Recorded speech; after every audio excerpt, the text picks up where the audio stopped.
On March 29, 1461, Palm Sunday morning, approximately 50,000 to 80,000 Englishmen assembled on a snow-covered plateau near the village of Towton in Yorkshire and prepared to butcher each other in what would become the bloodiest battle ever fought on British soil. This was not a foreign invasion or a defense against conquest.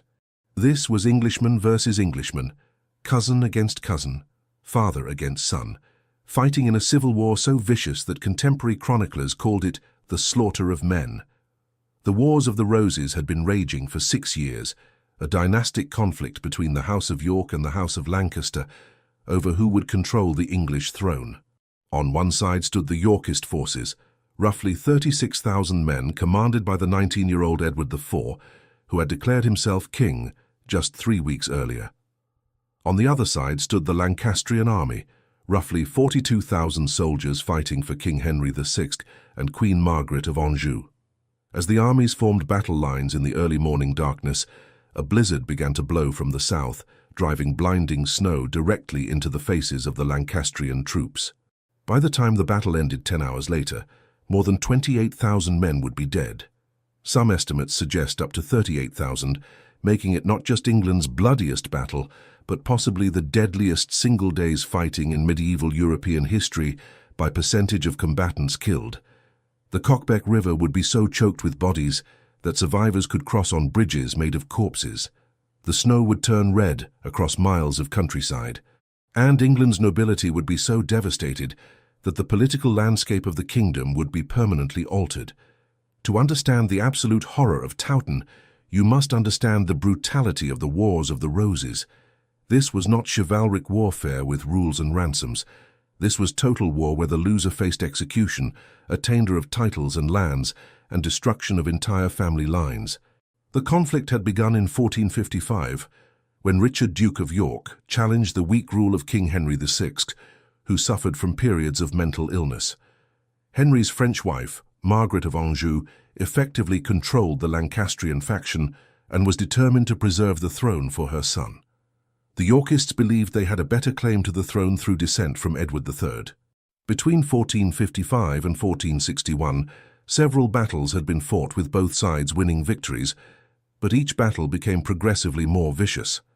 After the Second Battle of St. Albans in February 1461, the Lancastrians had allowed their northern troops, men from the Scottish borders who were essentially professional raiders, to loot their way south through England.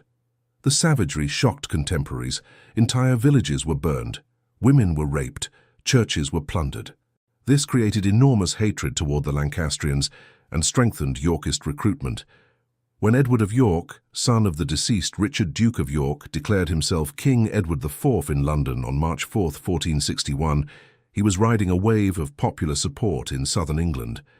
But the Lancastrians still controlled the north with a larger army. The two forces would meet at Towton in late March to settle the issue permanently. The approach to Towton saw both armies marching through brutal winter conditions. Edward IV led his Yorkist army north from London through snow and freezing rain, covering roughly 180 miles in 13 days, an exhausting march that left his troops tired and hungry, but also hardened and ready to fight. The Lancastrian army under the Duke of Somerset and other commanders positioned itself near Towton, a strategic location controlling the road to York. Both sides understood this would be decisive. Whoever lost would be destroyed. On March 28, the day before the main battle, advance Yorkist forces under Lord Fauconberg fought a preliminary action at Ferrybridge, attempting to cross the River Aire. The Lancastrians attacked and killed several thousand Yorkists in brutal fighting. Among the dead was the Yorkist Lord Fitzwalter. But the Yorkists managed to secure a crossing, and Edward's main army crossed the river that evening and marched toward Towton. The armies spent the night of March 28 to 29th camped near each other, knowing that dawn would bring total war. Contemporary sources describe soldiers confessing their sins to priests and writing wills, understanding that tomorrow many would die. The commanders on both sides reportedly gave orders that no quarter should be given to captured nobles, meaning that unlike most medieval battles where aristocrats were captured for ransom, this battle would be fought to the death.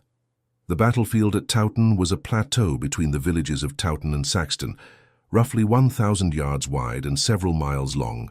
sloping gently toward the Cockbeck ravine on the Lancastrian right flank. The terrain gave no obvious advantage to either side, though the Lancastrians held slightly higher ground initially. Both armies were composed almost entirely of infantry, because English medieval warfare had shifted from cavalry-dominated battles to infantry with longbowmen. The Yorkists fielded approximately 36,000 men, including perhaps 12,000 longbowmen. The Lancastrians had approximately 42,000 men, including up to 15,000 archers. These were the largest armies ever assembled in England, far larger than Agincourt or any previous English battle. Most soldiers were common men, yeomen and townspeople conscripted or paid to fight, wearing simple padded jacks or brigandines, carrying bills, poleaxes and swords. The nobles and men-at-arms wore plate armor and fought on foot alongside their troops. This would not be a cavalry battle, but a grinding infantry slugfest with archery, determining the initial phases. As dawn approached on March 29th, both armies formed battle lines in the darkness, but visibility was terrible because a blizzard was beginning to intensify from the south. The blizzard that struck Towton on Palm Sunday morning was not unusual for late March in Yorkshire, but it would prove decisive. Contemporary chroniclers describe winds driving snow directly into the faces of the Lancastrian troops, who were positioned facing south toward the Yorkist lines. The Yorkists, facing north, had the wind at their backs. Visibility was reduced to perhaps 50 yards at best. In some accounts, soldiers couldn't see their own standards. Lord Fauconberg, commanding the Yorkist vanguard, recognized the tactical opportunity immediately.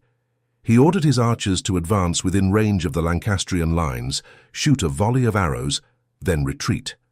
The wind carried the Yorkist arrows farther than normal, reaching the Lancastrian lines with full force. The Lancastrian archers, blinded by snow and unable to see the Yorkist positions clearly, shot back into the blizzard. But their arrows fell short, exhausted by shooting into the wind, landing harmlessly in the snow-covered ground. The Yorkist archers then advanced, collected the fallen Lancastrian arrows and shot them back. This exchange continued for perhaps an hour, with Yorkist arrows killing and wounding Lancastrians, while Lancastrian arrows achieved nothing. Thousands of Lancastrian soldiers were hit by arrows they couldn't see coming through the blinding snow. The psychological effect was devastating. Men died without seeing their killers. The Lancastrian commanders, watching their vanguard being destroyed by invisible arrows, made the fatal decision to advance and close with the Yorkists, abandoning their defensive position and moving downhill through the snow. The Lancastrian advance began around 9 a.m. and turned the battle into a massive infantry melee that would last 10 hours without break. 42,000 Lancastrian soldiers in loose battle formations moved forward through the blizzard toward the Yorkist lines. When they emerged from the blinding snow and collided with the Yorkist army, the battle became hand-to-hand combat across a front roughly 1,000 yards wide. Soldiers fought with bills, poleaxes, swords, warhammers, and daggers. A bill was a pole weapon with a hooked blade, designed to pull down opponents or strike with brutal force. A poleaxe was shorter but heavier, capable of crushing armor or splitting skulls. Combat was face-to-face, shield-to-shield, a grinding push of thousands of men where the front ranks killed each other, while the rear ranks pushed forward over the bodies of the fallen. Contemporary accounts describe the noise as deafening, men screaming, weapons clanging on armor, orders being shouted, the wounded crying out. The snow turned the battlefield into hell. Men slipped on ice and blood, bodies piled up, creating obstacles that had to be climbed over. Wounded men fell and were trampled by their own comrades. The battle had no clear front line, just chaotic zones of combat where thousands of individual fights merged into general slaughter. The initial Lancastrian attack was successful. Their superior numbers began to push the Yorkists back. Edward IV, just 19 years old but already an experienced commander and physically imposing at 6'4", fought personally in the front ranks, rallying his troops and preventing complete collapse. Contemporary sources describe Edward fighting like a lion, killing several opponents personally and refusing to retreat despite being wounded multiple times. But the Lancastrian numbers were telling. The Yorkist line bent, then began to break in several places. By mid-morning, the Yorkists were being pushed back hundreds of yards, giving ground steadily, suffering heavy casualties. If the battle had continued this way, the Lancastrians would have won through sheer attrition. But around noon, the tactical situation changed dramatically when Yorkist reinforcements arrived. The Duke of Norfolk, who had been delayed on the march north, arrived with several thousand fresh troops and hit the Lancastrian left flank. This flank attack created chaos in the Lancastrian formation. Soldiers who had been pushing forward suddenly found themselves being attacked from the side. Units tried to turn to face the new threat, creating gaps in their lines. The Yorkists, sensing the momentum shift, counter-attacked across the entire front. What had been a Lancastrian advance became a confused melee where neither side had clear advantage, and exhaustion became the dominant factor. The fighting continued for hours, with neither side breaking. This was unprecedented. Most medieval battles lasted a few hours at most before one side routed. Towton went on for 10 hours because both sides understood that losing meant death. There would be no ransom, no mercy, no escape. Every soldier knew that if his side lost, he would be hunted down and killed. This turned Towton into a fight of total desperation where men fought beyond normal human endurance. Soldiers who were wounded continued fighting until they collapsed. Units that lost half their men kept fighting. The bodies piled so high in some areas that they created literal walls that had to be climbed over to reach the enemy. The Cock-Beck ravine on the Lancastrian right flank became a death trap. As the Lancastrian army began to falter in the late afternoon, soldiers on that flank tried to retreat across the beck, a small stream in a steep-sided ravine. But the slope was icy and steep. Men in armor couldn't climb it. They fell into the stream and drowned, weighed down by armor. Others fell on top of them. The Cock-Beck became so choked with bodies that survivors literally crossed by walking on corpses. Contemporary sources claim the water ran red with blood for days afterward. One chronicle states that bodies dammed the stream, causing it to overflow its banks, and that the gore was so thick it created a bridge of bodies that allowed Yorkists to pursue fleeing Lancastrians across. By late afternoon, around 4 or 5 p.m., the Lancastrian army finally broke. After 10 hours of continuous combat, exhausted beyond endurance, having lost perhaps half their numbers to death or wounds, the Lancastrians began to flee. The Yorkists pursued without mercy. Edward IV had given explicit orders, no prisoners. The pursuit became a massacre that continued for miles. Fleeing Lancastrians were cut down from behind by Yorkist cavalry and infantry. Some tried to surrender and were killed anyway. Others fled toward the village of Tadcaster 6 miles away, with Yorkists hunting them through the snow. Contemporary sources describe bodies littering the road for miles. The villages between Towton and Tadcaster were scenes of slaughter as Yorkists hunted down Lancastrians, hiding in buildings and killed them. The pursuit continued until darkness made further killing impossible. When night finally ended the slaughter, the battlefield and surrounding countryside were carpeted with dead. The snow that had fallen all day was stained red across an area of several square miles. The magnitude of the casualties shocked even contemporary witnesses who had seen multiple battles. Conservative estimates suggest 28,000 dead. Some chroniclers claimed 38,000. If the higher estimates are accurate, roughly half of all combatants died at Towton, a casualty rate almost unheard of in medieval warfare. For comparison, Agincourt killed perhaps 8,000 total. Towton killed 3 to 4 times as many in one day. The aftermath of Towton was equally brutal. Edward IV ordered that captured Lancastrian nobles should be executed without trial. The Duke of Somerset and other commanders escaped north toward Scotland, but many lesser nobles were captured and beheaded in the days following the battle. The bodies of the dead were left on the battlefield for days because there were too many to bury quickly.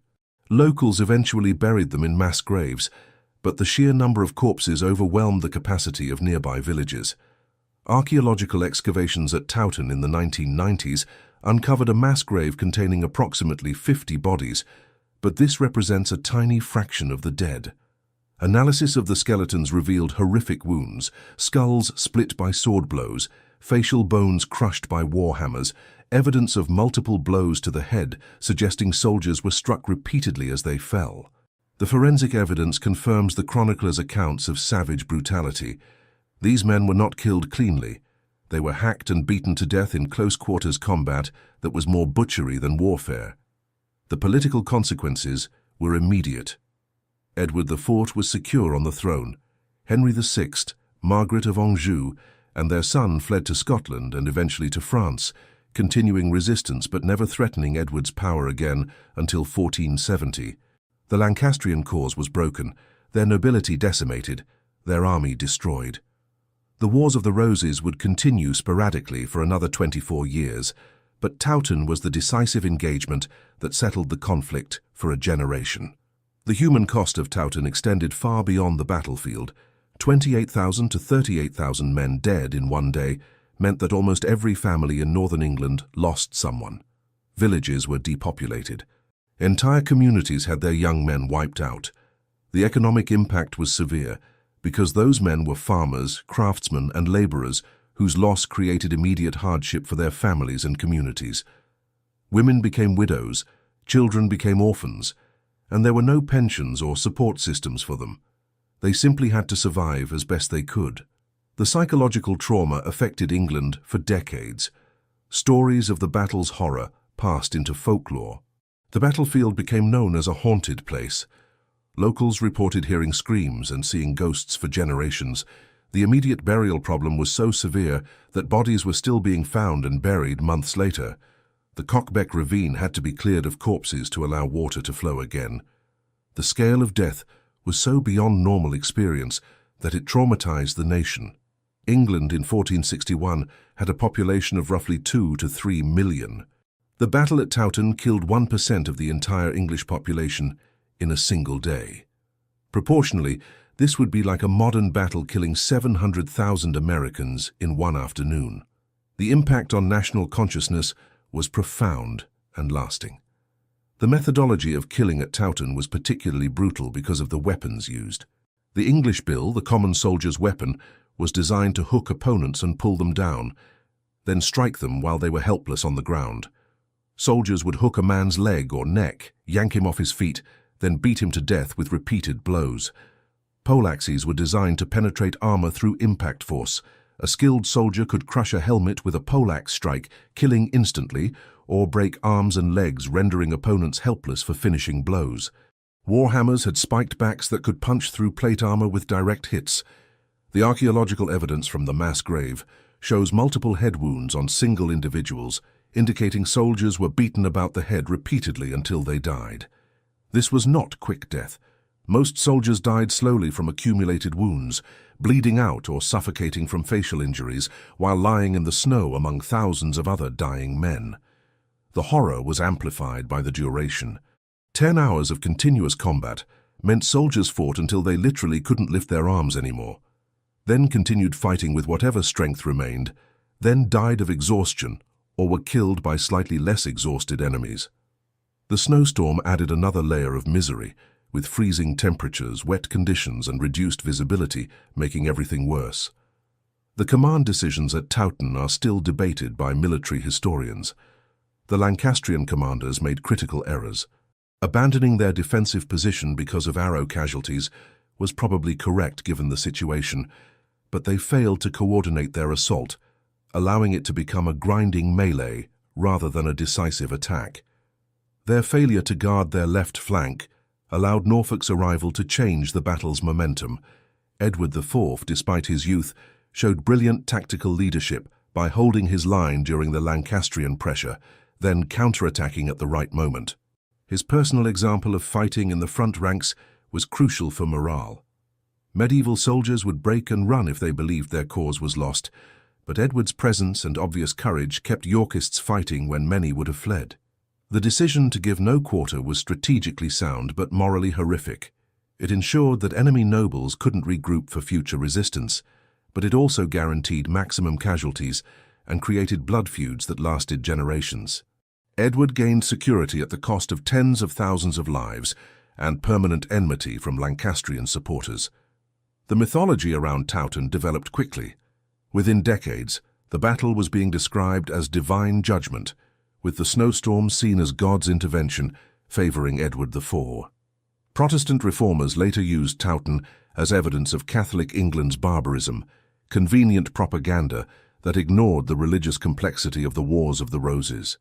Victorian historians romanticized the battle as an example of English fighting spirit, which was nationalistic nonsense that glossed over the Civil War's tragedy.